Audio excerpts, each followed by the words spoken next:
C'est important que les jeunes connaissent les possibilités de votation pour ces élections.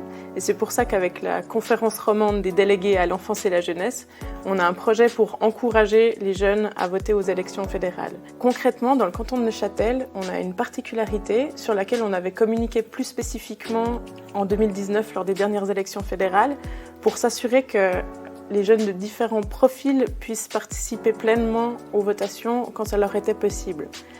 Concrètement, dans le canton de Neuchâtel, les étrangers ont le droit de vote pour les votations cantonales à certaines conditions.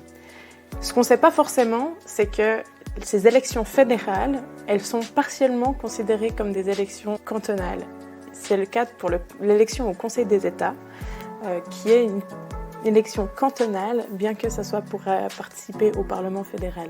Donc, en 2019, on avait vraiment appuyé l'information aux jeunes sur le fait que, même s'ils sont étrangères ou étrangers, ils peuvent aussi participer à l'élection du Conseil des États. Il y a plusieurs outils à apprendre à participer et quels sont les outils de participation. D'une part, ça passe par l'éducation à la citoyenneté, qui passe notamment par l'école. Il y a beaucoup de choses qui sont faites à différents niveaux, dans les différentes formations. Et puis aussi, il y a d'autres types d'informations. On a par exemple une brochure qui s'appelle « Coup de pouce pour majeurs », qui rassemble un certain nombre d'informations sur les possibilités de participation dans le canton.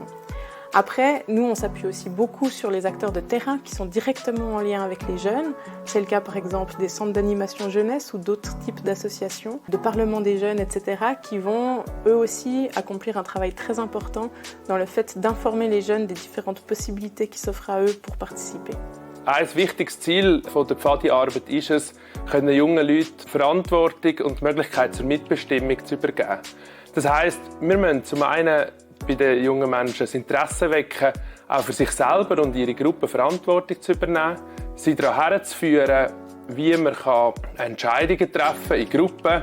Da geht es um grundsätzliche demokratische Prinzipien, die wir mit den Kindern und Jugendlichen einüben. Es geht auch darum, die Kinder in ihrer Lebensrealität abzuholen. Was sind Fragen, die eine 12-jährige Jugendliche beschäftigen und wie unterscheiden sich die auch von der Lebensrealität von einem 8-Jährigen. In unserer Arbeit versuchen wir, den Jugendlichen Raum zu geben, um Verantwortung zu übernehmen. Zum Beispiel in einem Pfadilager im Sommer, wenn sie selber ihre Ämter gestalten oder fürs Lager miteinander die Regeln bestimmen. Es kann aber auch darum gehen, zu entscheiden, was machen wir heute am Samstagnachmittag miteinander.